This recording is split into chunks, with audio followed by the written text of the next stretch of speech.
ओम शांति। आज 17 दिसंबर 2021 के बाबा के अनमोल महावाक्य सुनेंगे और आज की मुरली बाबा की है संगम युग की महिमा। बाबा कहे, जब भी तुम चित्र में संगम युग लिखो तो आगे पुरुषोत्तम शब्द जरूर जोड़ना है कि यही वो समय है जिसमें पुरुष से उत्तम पुरुष यानी श्रेष्ठ पद को प्राप्त करते हो। बाबा ने कहा, दुनिया में कोई भी पुरुष उत्तम पद पाता है पढ़ाई के आधार से, तो संगम युग में भी पढ़ाई के आधार से ही उत्तम पुरुष बन सकते हैं। श्री श्री शिव बाबा आकर के श्रेष्ठ बनाते हैं। साथ ही बाबा ने कहा कि बच्चों को याद के सब्जेक्ट के ऊपर भी विशेष ध्यान देना चाहिए। याद के सब्जेक्ट में कमजोर है तो ज्ञान के साथ पढ़ाई के साथ योग के सब्जेक्ट पर भी विशेष अटेंशन चाहिए। और तीसरी बात बाबा ने कहा, तुम बच्चों को निश्चय बहुत अच्छा होना चाहिए। निश्चय बुद्धि जो होते हैं उन्हें नशा रहता है और उस नशे के आधार पर आगे बढ़ते हैं। सुनते हैं बाबा के मधुर महावाक्य। ओम शांति। मीठे बच्चे, संगम युग पुरुषोत्तम युग है। यहाँ की पढ़ाई से 21 जन्मों के लिए तुम उत्तम से उत्तम पुरुष बन सकते हो। आज की मुरली से प्रश्न है, आंतरिक खुशी में रहने के लिए कौन सा निश्चय पक्का होना चाहिए? उत्तर है, पहला निश्चय चाहिए कि हम विश्व के मालिक थे, बहुत धनवान थे। हमने ही पूरे 84 जन्म लिए हैं। अब बाबा हमको फिर से विश्व की बादशाही देने आए हैं। अभी हम त्रिकालदर्शी बने हैं। रचता बाप द्वारा रचना के आदि मध्य अंत को हमने जाना है। ऐसा निश्चय हो तब आंतरिक खुशी रहे। आज की मुरली से पहले गीत बजा है, नैनहीन को राह दिखाओ प्रभु जी। ओम शांति। बच्चों ने गीत की लाइन सुनी। अब बाबा आकर कितनी अच्छी राह बताते हैं पुरुषोत्तम बनने की। दुनिया में भी अनेक प्रकार की कॉलेज यूनिवर्सिटीज है जहां भी पोजीशन के लिए पढ़ते हैं। फिर कोई क्लर्क, कोई मैजिस्ट्रेट, कोई चीफ जस्टिस बनते हैं। पुरुष उत्तम पद पाते हैं, परंतु वह सब है कलयुग के लिए उत्तम पद। चाहे चीफ जस्टिस बने, मैजिस्ट्रेट बने, जो भी बने, लेकिन वह सब है कलयुग के लिए उत्तम पद। बाप आकर सतयुग के लिए उत्तम पद प्राप्त कराते हैं। यह है संगम युग। इसमें उत्तम से उत्तम बनना है। मनुष्य जो भी नॉलेज पढ़ते हैं वह उत्तम बनने के लिए। अब यह है रूहानी नॉलेज जो भविष्य के लिए है। यह संगम युग है, पुरुषोत्तम युग।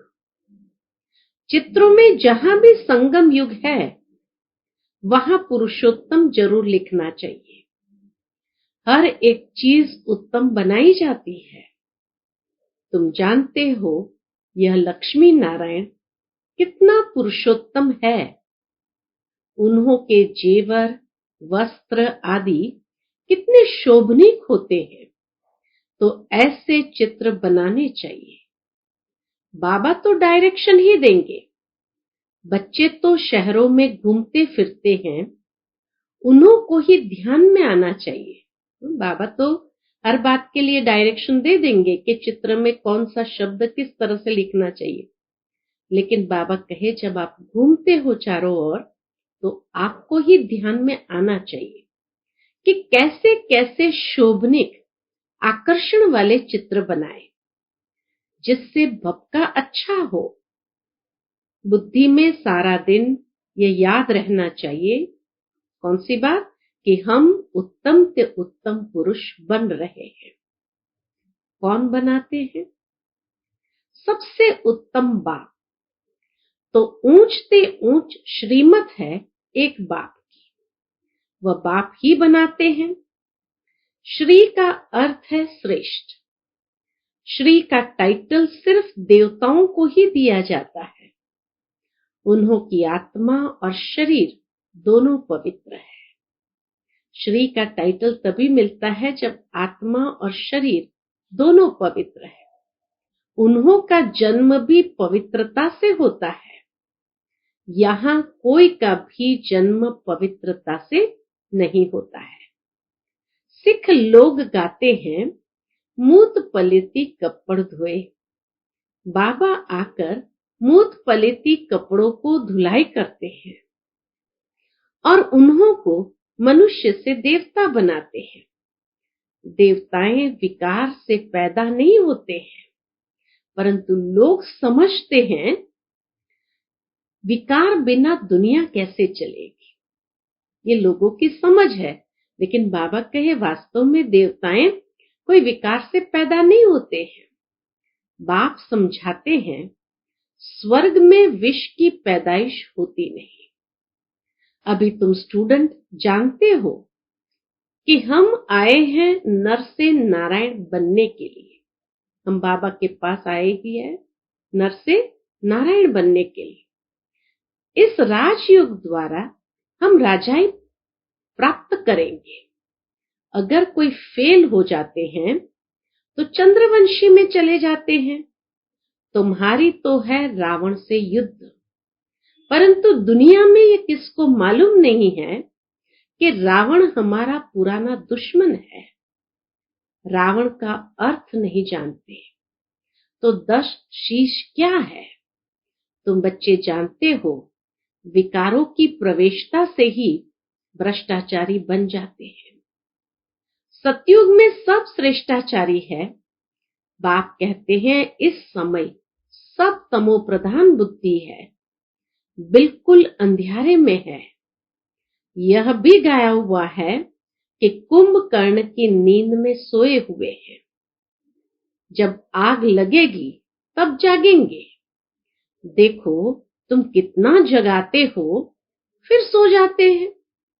बाबा कहे तुम कितना लोगों को जगाते हो फिर सो जाते हैं। मेले में तुम इतनी मेहनत करते हो, निकलते कितने हैं? कोटों में कोई। आगे चलकर बहुत वृद्धि होगी, तब मनुष्य की बुद्धि खुलेगी। औरों के धर्म तो बहुत समय से पुराने हो गए हैं, तो उन्हों की वृद्धि होती है। तुम्हारा ये छोटा सा पुराना झाड़ है। बाबा कहे तुम्हारा ये छोटा सा ब्राह्मण धर्म कहो, पुराना छोटा सा झाड़ है।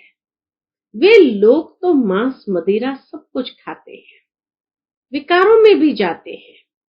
कहा जाता है संग तारे कुसंग बोरे। सत का संग तो एक बाप का ही है। कौन सा संग तारेगा ये नहीं जानते हैं। गाते हैं नैया मेरी पार लगाओ। खेवैया, खेवैया से कहते हैं नैया मेरी पार लगाओ। हे बागवान, कांटों से फूल बनाओ, इस कांटों के जंगल से पार ले जाओ। अब फूल तो यहां बनना है, दैवी गुण धारण करने हैं, पुरुषोत्तम बनना है। खान पान भी शुद्ध होना चाहिए। जो चीजें देवताओं को स्वीकार नहीं कराई जाती है, तमोगुणी है, वह नहीं खानी चाहिए। बाबा कहे जो चीजें देवताओं को स्वीकार नहीं कराई जाती है, तमोगुणी है, वह नहीं खानी चाहिए। सब्जियों में भी सतो रजो तमो है। आजकल तो मनुष्य गरीब है ना, ज्ञान भी गरीबों को लेना है। शाहूकार लोग तो खूब पैसे उड़ाते हैं। बाबा कहे शाहूकार लोग तो खूब पैसा उड़ाते हैं। बायोस्कोप देखना बहुत खराब है। अखबार में भी पढ़ा था कि फिल्म देखने जाना गोया नर्क में जाना। जितना बड़े आदमी होते हैं उतना ही गंद जास्ती करते हैं। इस समय पूरा वैश्यालय है। बाप आकर शिवालय बनाते हैं। सारा मदार है पवित्रता पर। प्योरिटी है तो पीस और प्रॉस्पेरिटी भी है। रावण राज्य में कोई पवित्र हो नहीं सकता। यहाँ ही युद्ध की बात है। योग बल से ही तुम रावण पर विजय पाते हो। यहाँ कितने ढेर मंदिर है, परंतु बायोग्राफी किसकी भी नहीं जानते। शिव के मंदिर में जाकर पूछो, क्या पूछो, शिव की बायोग्राफी बताओ, तो कुछ बता नहीं सकेंगे।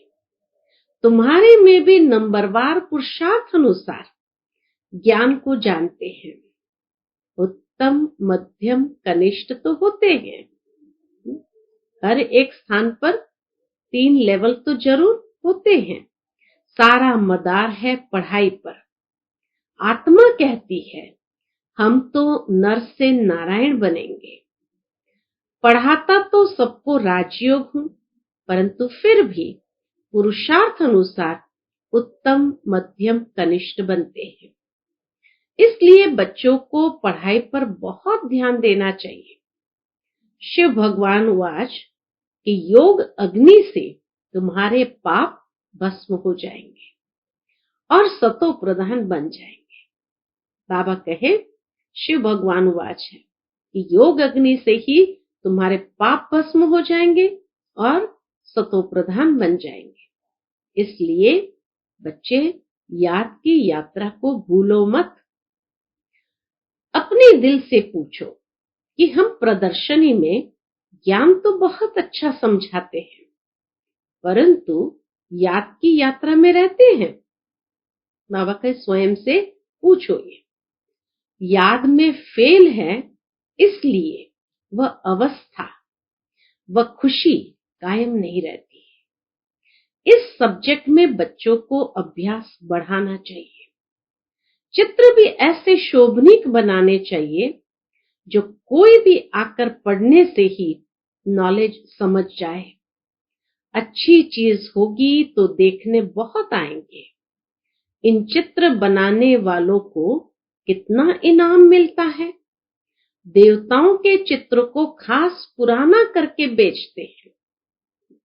पुरानी एंटिक पीस की जो मूर्तियां होती है, चित्र होते हैं, तो बाबा कहे कितने दाम में वो बेचते हैं। तो मनुष्य को बहुत पसंद आते हैं। वो पुराने एंटिक पीस सबको बहुत पसंद आते हैं।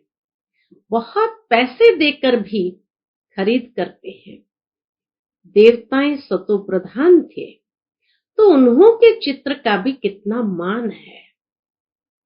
रहस्य बाबा ने ये बताया कि भले वो एंटिक पीस है, लेकिन बहुत दाम देकर के भी खरीदते हैं। क्यों? तो बाबा कहे क्योंकि देवताएं सतो प्रधान थे, तो उन्हों के चित्र का भी इतना मान है। तो उन्हों के चित्र का भी कितना मान है, परंतु यह नहीं जानते कि भारत ही पुराने से पुराना है। सबसे पुराने से पुराना है शिव बाबा। पहले पहले शिव ही आते हैं। मनुष्य तो मूंझे हुए हैं। तुम भी अभी समझते हो कि पहले हम तुच्छ बुद्धि थे, अब क्या से क्या बन गए हैं। हम विश्व के मालिक थे, बहुत धनवान थे, परंतु तुम्हारे में भी निश्चय बुद्धि थोड़े है। नहीं तो बच्चों को आंतरिक खुशी होनी चाहिए। पहला आधार खुशी का बताया बाबा ने, अवस्था, कि योग से जैसी अवस्था बनेगी तो अंदर में खुशी होगी। दूसरा आधार बाबा ने बताया निश्चय बुद्धि। तो इसीलिए बाबा कहे तुम्हारे में भी निश्चय बुद्धि थोड़े हैं। नहीं तो बच्चों को आंतरिक खुशी होनी चाहिए कि वाह, हमने तो पूरे 84 जन्म लिए हैं। कम पढ़ने वालों को कम जन्म मिलेंगे। जो सूर्यवंशियों में आएंगे उन्होंने जरूर अच्छी पढ़ाई की होगी। यह पढ़ाई कितनी अच्छी है। रचता बाबा ही आकर रचना के आदि मध्य अंत की नॉलेज देते हैं। तुम त्रिकालदर्शी बनते हो। कोई से पूछो तुम त्रिकालदर्शी हो? तीनों ही कालों का तुमको ज्ञान है? तो कहेंगे यह सब कल्पना है। किसी एक ने कहा तो और भी कहते रहेंगे। तो त्रिकालदर्शी तो कोई है नहीं, लेकिन अगर पूछो तो कहेंगे सब तेरी कल्पना है। किसी एक ने कहा तो और भी कहते रहेंगे। अब तुम्हारी बुद्धि में सारा ज्ञान है और परमात्मा बाप है, यह भी तुम जानते हो। गीता में लिखा है कि परमात्मा का रूप तो हजारों सूर्य से भी तेजोमय है, परंतु ऐसा है नहीं। बाबा तो बिल्कुल शीतल है। बाबा स्वयं का ही स्वरूप स्पष्ट करते हैं कि तेजोमय का मतलब ये नहीं कि अंगारों वाला है। बाबा तो बिल्कुल शीतल है। बच्चों को भी आकर शीतल बनाते हैं। जैसे बाबा ज्योति बिंदु है, वैसे आत्मा भी ज्योति बिंदु है। जैसे फायरफ्लाई होती है, जैसे फायरफ्लाई होती है। फायरफ्लाई माना जुगनू, रात में टिमटिमाता है। जैसे फायरफ्लाई होता है वह तो देखने में आता है। बाबा तो दिव्य दृष्टि बिना देखने में नहीं आता है। जुगनू को तो रात के अंधेरे में टिमटिमाता है तो देख सकते हैं, लेकिन बाबा को बिना दिव्य दृष्टि के नहीं देख सकते हैं। तुम जानते हो परमात्मा ज्ञान का सागर है। तुम बच्चे भी मास्टर ज्ञान सागर बन रहे हो। आत्मा कितनी छोटी है, उनमें सारी नॉलेज भरी हुई है।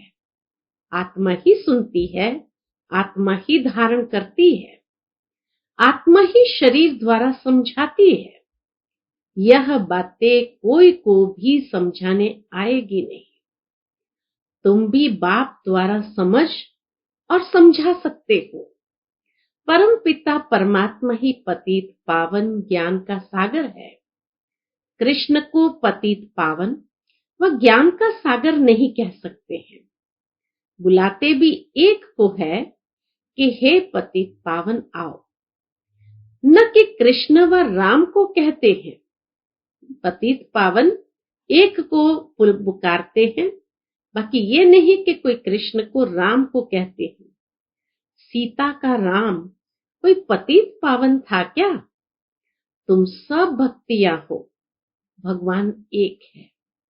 तुम सब ब्राइड्स हो और मैं तुम्हारा ब्राइडग्रूम हूं। मैं आता हूं तुम्हारा श्रृंगार कराने। सभी आत्माओं को मैं आकर भक्ति का फल भी देता। ये पढ़ाई कितनी बड़ी है, नर से नारायण बनाती है। कितना नशा होना चाहिए। बाप आए ही है अविनाशी ज्ञान रत्नों का दान देने। यह है अच्छे से अच्छा दान। बाबा कहे ज्ञान रत्नों का दान करना सबसे अच्छे से अच्छा है। शिव के आगे जाकर कहते हैं झोली भर दो। तुम्हारी बुद्धि में अभी सारा ज्ञान है कि हम ही अब संगम पर है।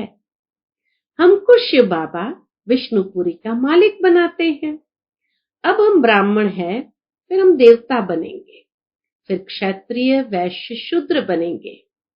यह है हम सो हम का राज कि हम ही देवता थे, फिर क्षत्रिय बने, वैश्य शूद्र बने, फिर ब्राह्मण बनते हैं। इस तरह से बाबा कहे हम सो हम का राज। मनुष्य कहते हैं आत्मा सो परमात्मा। बाप समझाते हैं हम सो पूज्य, हम सो पुजारी कैसे बनते हैं। सतो प्रधान सतो रजो तमो में कैसे आते हैं। इस राज को तुम ही जानते हो। ये धारणा करने की बातें हैं। इस पढ़ाई से कितनी बेहद की राजधानी स्थापन हो रही है। तुम पढ़ रहे हो भविष्य 21 जन्मों के लिए नंबरवार पुरुषार्थ अनुसार कोई राजा, कोई रानी, कोई प्रजा जाकर बनेंगे। वहां सबको सुख ही सुख है। यहाँ तो कर्म अनुसार दुख मिलता है। यह है ही दुख धाम, वह है सुख धाम। अब बाबा कहते हैं, बच्चे ऐसा कोई बुरा काम मत करो जिसकी सजा खानी पड़े। अगर फिर भी ऐसे कर्म करते हैं तो पद भी ऐसा मिलेगा। अगर अच्छी तरह पढ़ेंगे तो कल्प कल्पांतर की प्रारब्ध बन जाएगी। कितना प्यार से बाबा सावधान करते हैं बच्चों को।